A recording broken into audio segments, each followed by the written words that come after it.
I'm Mary Rose, author of the Inquiring Minds Interviews on California Catholic Daily, speaking with Father Joseph Illo, a star of the Sea Parish in San Francisco, about his May 1st blog, Artificial Love. You can find Father's blogs at fatherilloblog.com. My first question, Father, is, other than the errors that the AI chatbot, or whatever you call it, Father Justin, dispensed, which are obviously a problem, other than the errors, if he actually, or it actually, gave true answers, why is it such a problem to have a machine doing that, giving factual information about the faith? Yeah, I don't think there's anything wrong with a machine giving out information. It's when the machine looks like a priest. That's the problem, or speaks as a priest. It should be clear both to this machine, or the people that design the machine, and the people receiving the information that this is not a priest. But I think people live in such a artificial world, digital world today, that it's not hard for people unthinkingly to think that a priest, an image of a priest, or an AI generated image of a priest is a priest or can do what a priest does. I think the indication of that was during the pandemic, people were going to mass on their phones, and they really thought that was more or less the same thing. Clear thinking adults, or maybe not so clear thinking adults, were telling me, with a little bit of hesitation perhaps, that they were fulfilling their obligation by watching mass on television,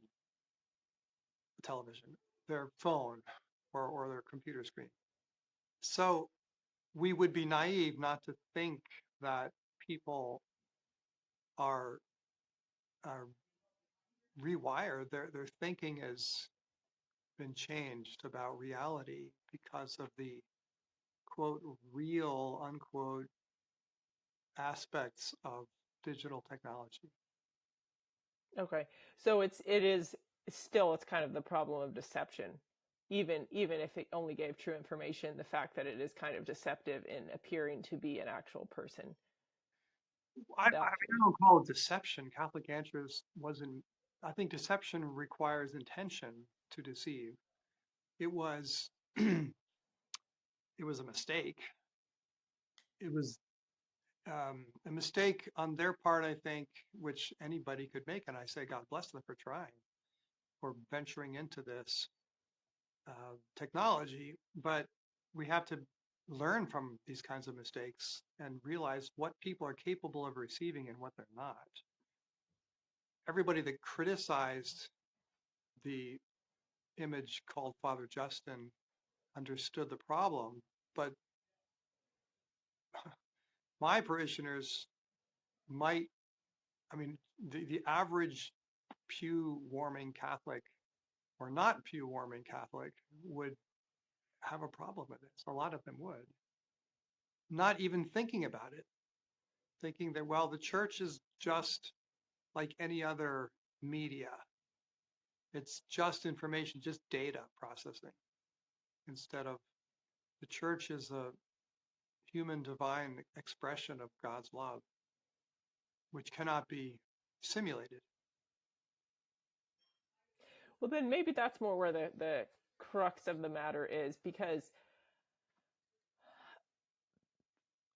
throughout the millennia, there have been great thinkers. I mean, in your blog, you say that faith must be passed down person to person, and truth can only be, or should only be, conveyed with the love of a person. And throughout the history of the church, and even before Jesus, there were great thinkers who came to great truths on their own, like Aristotle and the unmoved mover. Like, yeah, he had some principles that he was building on, but most of it he came to on his own. It wasn't, you could say it's divine inspiration of a type, but it wasn't given to him by a person. And or even Thomas Aquinas, yes, he had great teachers, but he developed um, and reasoned to some very important elements of the faith without them being given to him by a person. Yeah, I think the point I was trying to make is that faith is not just information. You can develop information apart from love. Although I would hold that Aristotle was brilliant and successful in reaching truth because he was supported by a loving community. That is, you can't live without love. You can't function without love. So there's some love there. He had the love of his mother, of his father, of his disciples, his students. But apart from that general uh, foundation of all human functioning, which is love, the faith is different than any other kind of knowledge. It's not propositional. It's not only propositional. So Thomas Aquinas is not a saint because he was smart and came to truths, theological and philosophical truths. He is a saint because he passed on the faith and love. That is, he received the love of God and then um, handed on that love that he had received. The truths that he spoke about the faith were all in love. So that's the biggest problem with bot, chatterbox, like we're chatterbox right now, trying to pass on the faith uh, because the faith cannot be passed on as if it were mere information or data. Well, I guess then just another fact to throw out there. I mean, I think this is a fact. The fact that faith is a supernatural gift. So in that sense, it doesn't come from people. It only comes from God. So couldn't God, I'm just playing devil's advocate or chatbot advocate here, wouldn't couldn't God inspire people using whatever means, including this AI Father Justin, or including even real priests who teach error? Because there are plenty of those priests around, but inspire people to real faith. That's a good point. I mean, God can use any means he wants. When you say that the faith doesn't come through human beings, it only comes from God. Well, in an absolute sense, yes, but in an instrumental, we are the instrumental causes of God's grace. So it does come through people in an instrumental way. And can it come through the technology that people develop in an instrumental way? Yes, I suppose.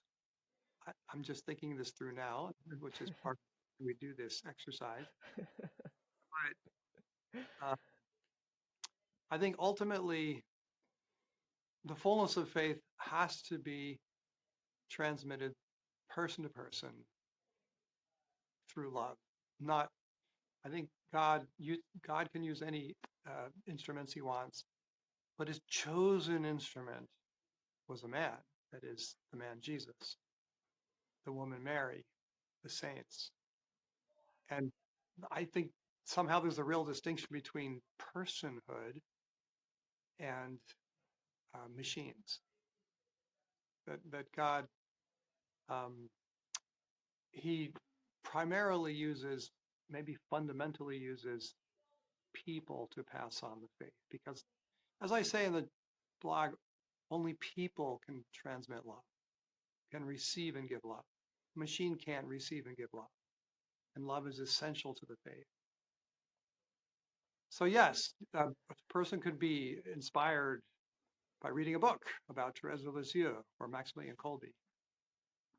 But the faith that has to come from that inspiration, that has to seal that knowledge, the conviction of faith has to be accompanied by a personal love. I mean, if I read a book about a heroic saint without having known the love of my mother or father, the book would remain vapid. It wouldn't produce any fruit. Okay.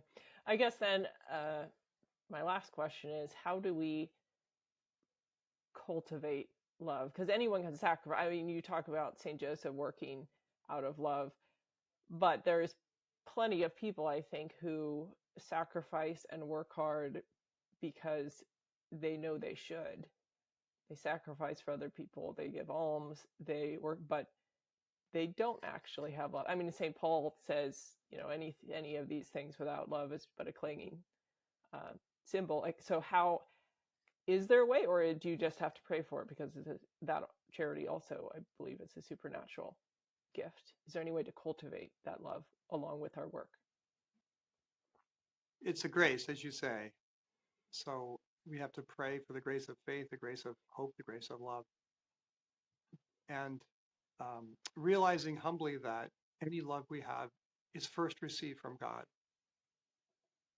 I think the second reading this coming Sunday, tomorrow, I don't know when people will watch this, but the sixth Sunday of Easter, John's famous First John chapter 4, God is love, and this is not, love consists in not that we have loved God, but that He first loved us. The same with faith. I say, as you said, in the end, fundamentally, all love, all faith, all virtue comes from God. It's all a grace. So we have to pray for that gift, yes. By the way, machines can't pray.